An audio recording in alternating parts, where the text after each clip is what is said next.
Okay, imagine this scenario. You're dealing with, say, chronic pain, right? Maybe from an old injury. And a new doctor gives you what they say is this revolutionary new treatment. You take it, and wow, within days, the pain is noticeably better, significantly less. Only you find out later it was just a sugar pill, nothing active in it at all. Or flip it around, you start a new medication and you're warned, about a whole list of side effects, nausea, maybe dizziness, fatigue. Right, the standard warnings. Exactly. Yeah. And sure enough, you start feeling them, all of them, even if that medication was, again, completely inert, maybe just salt water. Yeah. It's fascinating, isn't it? It's not magic, and it's definitely not just all in your head, like people sometimes dismissively say. Man. This is the real power, sometimes, honestly, a bit unsettling, the power of expectation working inside your own body. It really is remarkable how much our internal stories can influence us. And these aren't just vague feelings we're talking about. These are actual, measurable physiological changes triggered just by what your mind believes or expects. It really makes you rethink healing, doesn't it? Completely. It challenges our whole understanding. Absolutely. And that's exactly what we're diving into today. This incredible world of the placebo effect and its opposite, the nocebo effect. We're going to explore how your expectations, your mind, can literally shape your physical health, for better or sometimes for worse. We'll look at the science, which is pretty amazing, and think about how understanding this stuff could genuinely change healthcare. Yeah, and what's so interesting is how deep these effects go. They touch everything, how we feel pain, our immune system. It all gets influenced. It really forces you to look again at what actually drives health and illness. Okay, so let's break this down. Most people have heard of placebo, right? A sugar pill that works. But nocebo, that one's less known. What exactly are they, and how do they actually, work in our bodies? Well, okay, the placebo effect, at its core, is when you feel better or a symptom gets better simply because you believe a treatment is going to help you. And this works even if the treatment itself is totally inactive, like you said, a sugar pill, a saline injection, or even, and this one blows people's minds, sham surgery. Wait, sham surgery? You mean like a fake operation? People get better after a fake operation. That's incredible. It is incredible. There are studies, I remember one on knee surgery for meniscal tears. Patients who got the sham surgery, basically just incisions, nothing actually repaired. They had the same pain relief, the same improvement in walking as people who got the real surgery. No way. Yes. And those improvements lasted up to a year. It just shows that the belief, the expectation tied to the idea of the intervention can be incredibly powerful, even without the physical fix. Okay, so that's the positive side, the placebo. What about when expectations go the other way? Is nocebo just the opposite? Exactly. Nocebo is when you feel worse or you get negative symptoms, purely because you expect something bad to happen. Again, even if there's no physical reason for it or the treatment is inert. Both effects, placebo and nocebo, they seem to start in the mind. Psychogenic is the term. But, and this is key, they cause real physical changes in the body. So it's not just in your head. Your brain is actually making things happen physically based on what it expects. Right. And the names themselves kind of hint at this, don't they? The Latin roots. They do, yeah. Placebo is Latin for I shall please. Makes sense.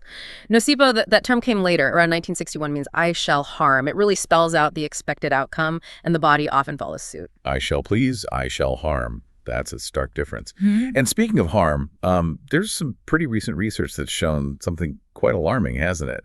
About how strong these negative expectations can be. Yes, exactly. There was a study published not too long ago that directly compared placebo and nocebo effects side by side, using heat pain on volunteers. And the big takeaway was this. Negative expectations, the nocebo effect, they consistently hit harder and they last longer than the positive ones, the placebo effects. Harder and longer lasting. Wow. That feels hugely important for, how doctors talk to patients. Oh, absolutely. In that study on the first day, the people in the nocebo group, the ones expecting more pain, they rated their pain about 11 points higher than the control group. 11 points higher. Compare that to the placebo group, they only rated it about 4 points lower. So the negative effect was much bigger. Much bigger. But get this, a week later, they checked again.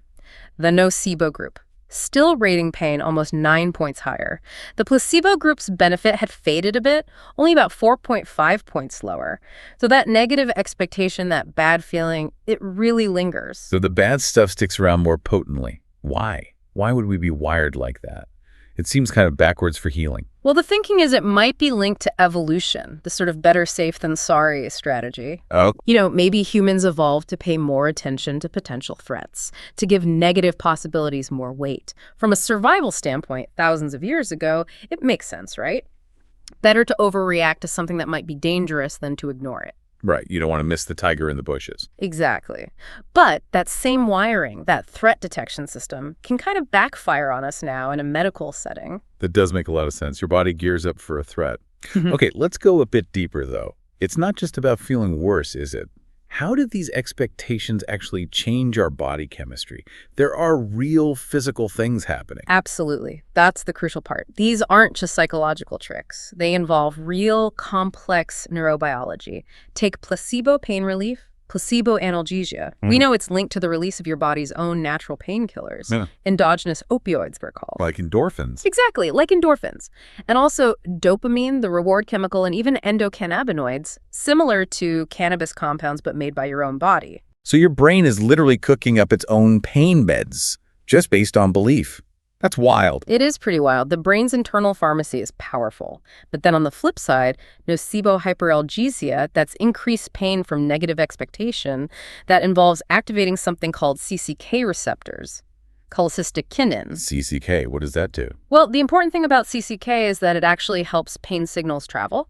It facilitates pain transmission, and it's strongly linked to anxiety. So the anxiety you feel from expecting something bad actually makes the pain signals stronger through this CCK stuff. Precisely. The negative expectation triggers anxiety, the anxiety boosts CCK, and the CCK ramps up the pain signals. It's a feedback loop. And is this happening all over the brain, or are there specific spots lighting up? There are definitely key brain regions involved. Areas that control how we process pain, make decisions, feel emotions.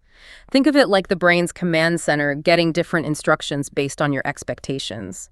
We see changes in areas like the periaqueductal gray, a major pain control center. Also, the prefrontal cortex involved in planning and expectation, the anterior cingulate cortex dealing with emotion, and the nucleus accumbens linked to reward and motivation. Wow. These areas literally change their activity based on whether you expect good or bad outcomes. It shows it's really happening on a physical, neurological level. That's a whole network firing differently. And it's not just pain, right? You mentioned other things. Oh, yeah, definitely not just pain. These effects can influence blood pressure, for instance, immune responses, too. There's this fascinating effect called conditioned immunosuppression. If you repeatedly pair, say, a specific flavored drink with a drug that suppresses the immune system, eventually, just giving the drink alone can trigger immunosuppression. Your body learns the association. That's incredible. Like Pavlov's dogs, but for your immune system. Kind of, yeah. And even things like motor function in Parkinson's disease. Placebos have been shown to actually cause dopamine release in the brain's striatum in Parkinson's patients, leading to temporary improvement in symptoms. Just from expectation, triggering dopamine. It shows how systemic these effects really are. All sorts of body systems can be influenced. Okay, so we've established these expectations are incredibly powerful. But what makes them stronger or weaker? What are the dials, that turn these effects up or down? Well, one big factor is simply how the treatment is presented. The power of presentation, you could call it. For example, studies show that the form of the treatment matters. Getting, say, 2 pills seems more potent than 1. Capsules often have a stronger effect than tablets. And injections, they tend to induce a stronger placebo response than pills. So the more medical or dramatic it seems, the more our brains buy into it. Like a big shiny machine must work better than a simple pill. Exactly. It's almost like theater in a way. Even the perceived cost makes a difference. If people think a treatment is expensive, they often report a stronger placebo effect. You're kidding. Yeah. So if I pay more for a sugar pill, it works better. The research suggests, yes, expectation is linked to perceived value. And branding, too, a brand name label often boosts perceived effectiveness compared to a generic label, even if the drug inside is identical. That's wild. It really makes you question things. What about the person giving the treatment? The doctor or nurse? Surely they play a role. Oh, a massive role. And it's definitely a double-edged sword. On the good side, a healthcare provider who is warm, empathetic, listens well, and expresses genuine confidence in a treatment. That can significantly boost the placebo effect. Their words, their manner, their powerful medicine themselves. That makes sense. You feel cared for, you feel hopeful. But what's the other edge of that sword, the negative side? That's the nocebo induction, and this is where it gets really tricky, ethically. Simply warning patients about potential side effects, which doctors have to do, can actually cause those side effects, even if the patient is getting a placebo. Just hearing about it can make it happen. Oh, wow. That puts doctors in a tough spot. It really does. There was a study looking at treatment for benign prostatic hyperplasia, an enlarged prostate. Some men were told about potential sexual side effects, others weren't. Guess what? The group that was informed reported way more side effects, something like 44% compared to just 15% in the uninformed group. Same drug, just different information. That's a huge difference, just from being told it might happen. It is, and we saw this play out on a massive scale with the COVID-19 vaccines, too. A big analysis found that nocebo responses likely accounted for a huge chunk of the reported side effects, especially after the first dose, maybe around 70% or more. 70%, that's staggering. Yeah. Just from the widespread talk and expectation of side effects. Seems likely, yeah. And think about the real-world consequences. There was a situation in the UK with statins, cholesterol drugs. After side effects got a lot of media attention, hundreds of thousands of people stopped taking their statins. Oh, no. Yeah. And the estimated result was around 2,000 extra heart attacks and strokes that could have been prevented, all potentially driven by nocebo effects fueled by negative information. Wow. That's a serious public health impact right there. So, okay, presentation matters, the clinician matters. What about us, the patient, our own psychology? Absolutely crucial. Your individual mindset plays a big role. For instance, people who tend to be more optimistic generally show stronger placebo responses. Okay. On the other hand, people with higher levels of anxiety tend to be more susceptible to nocebo effects. It's like that better safe than sorry wiring gets amplified if you're already anxious. So your general outlook on life can actually tune how your body responds to treatment. That's pretty deep. It seems so. And beyond personality, your past experiences are huge. Learning and conditioning matter. If you've had good experiences with treatments in the past, you might expect future treatments to work better, boosting the placebo potential. Negative experiences can do the opposite. Makes sense. Even just watching someone else have a good or bad response to a treatment can influence your own expectations and subsequent response. We learn vicariously. Like seeing testimonials work, or maybe seeing someone have a bad reaction makes you wary. And you mentioned that sham surgery example earlier. That seems like a perfect case of expectation based on the idea of surgery working. Exactly. Those patients expected surgery to help their knee pain, and even though the surgery was fake, their belief and expectation led to real, measurable pain reduction and improved function lasting for a year. The expectation was powerful enough. Well, given all this, I mean, the power here is immense. How do we use this knowledge ethically in healthcare? Because there's this tension, right? You have to inform patients, give them the facts, but like you said, the facts themselves, especially about side effects, could cause harm through nocebo. That is the absolute core ethical challenge. It's the conflict between respecting autonomy, the patient's right to know, and the principle of non-maleficence first, do no harm. How do you give information without triggering negative expectations? It sounds like walking a tightrope. It is. Clinicians navigate this every single day. It's one of the toughest parts of communication in medicine. So are there ways around it? Can we actually use the placebo effect deliberately, but ethically, without lying to people? Yeah, and this is where some really interesting research is happening, particularly with something called open-label placebos. Open label, meaning you tell the patient it's a placebo. Exactly. You give them an inert pill, say a sugar pill, and you tell them this is a placebo, it contains no active medicine. But and this is the crucial part, you also explain the placebo effect itself. You explain how belief and expectation can activate the body's own healing pathways. Well, wait a minute. You're telling me that even if I know I'm taking a sugar pill, it can still work. If Right. someone explains the mechanism, that seems to defy logic. It sounds counterintuitive, I know, but studies are showing it can work. For conditions like irritable bowel syndrome, chronic low back pain, even fatigue in cancer survivors. When patients understand that the placebo is meant to trigger their internal healing systems through expectation, they can still get significant benefits. It's about harnessing the mind-body connection consciously. That's genuinely mind-blowing.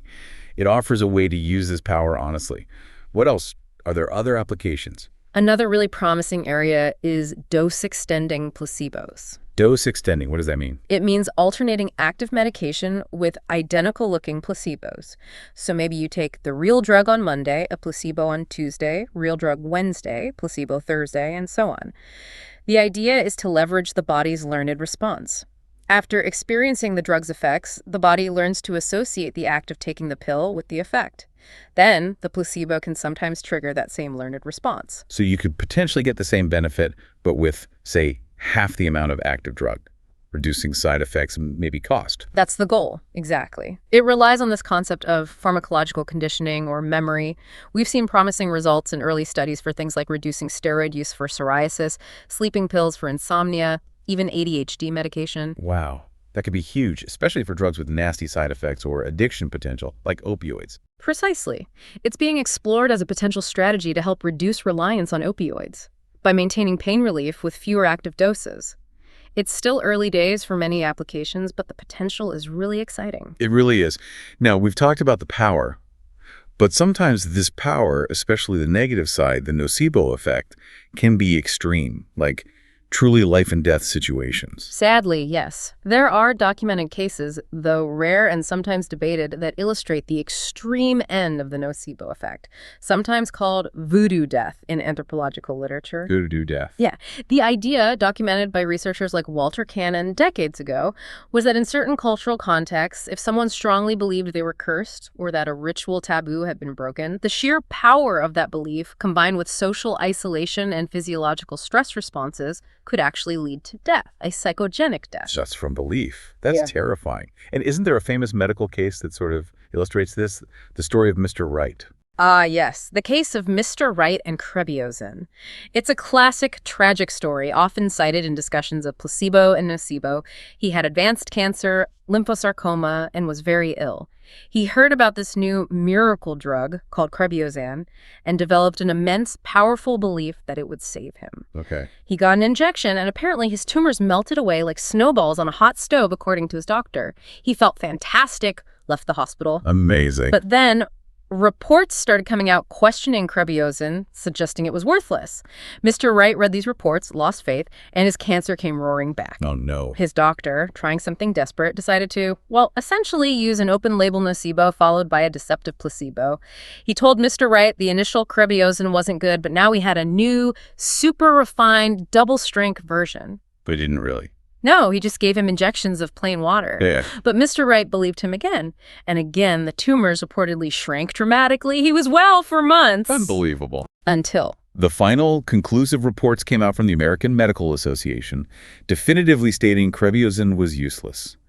Mr. Wright heard the news, learned the truth about the water injections. His belief shattered completely. His cancer returned almost immediately, and he died within days. That's just an incredibly powerful and heartbreaking story about the absolute power of belief and expectation. Life and death power. It truly is. It highlights how profoundly our mental state, our hope, our despair can interact with our physiology. So bringing this all together, what does this mean for the future? For clinical trials, for just everyday doctor visits? Where do we take this knowledge? Well, for clinical trials, it really underscores the need to measure patient expectations. What do people believe will happen going into a trial? That can heavily influence the outcome. And importantly, we need to properly account for the placebo effect. Including no treatment control groups, not just placebo groups, helps tease apart the drug's effect from the effect of expectation and the clinical encounter itself. Realizing that improvement in a placebo group isn't nothing happening. It's a real powerful effect we need to understand. It feels like this isn't just a side topic anymore. Understanding placebo and nocebo is essential for good science and good medicine. Yeah, I think so. Absolutely. Yeah. This knowledge can help us design better treatments, maybe leverage these effects ethically, like with open-label placebos. But just as importantly, it can help us train doctors and inform patients about the power of communication, context, and belief. These aren't just soft skills. They are fundamental drivers of physiological outcomes. So wrapping this up, what's the big takeaway for you listening right now? We've journeyed through this fascinating world of placebo and nocebo. We've seen they're not just quirks, but real measurable forces, driven by your mind's expectations, your beliefs, how information gets to you, your past experiences. They all profoundly shape your health journey. Yeah, the key lesson here, I think, is just how immense our body's capacity for self-regulation is, and how much it responds to meaning, to context. Healing isn't just about pills and procedures. It's deeply tied to belief, communication, and the therapeutic relationship itself. So here's a final thought to chew on.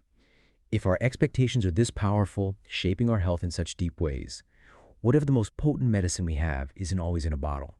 What if it's also about cultivating a certain mindset, fostering genuine hope, and really prioritizing honest, empathetic communication in every single healthcare interaction. What does that mean for how you approach your own health and how you think about the information you receive about it? Thank you for joining us on this deep dive into the incredible world of placebo and nocebo. We really hope it's given you some new insights into the amazing power of your own mind.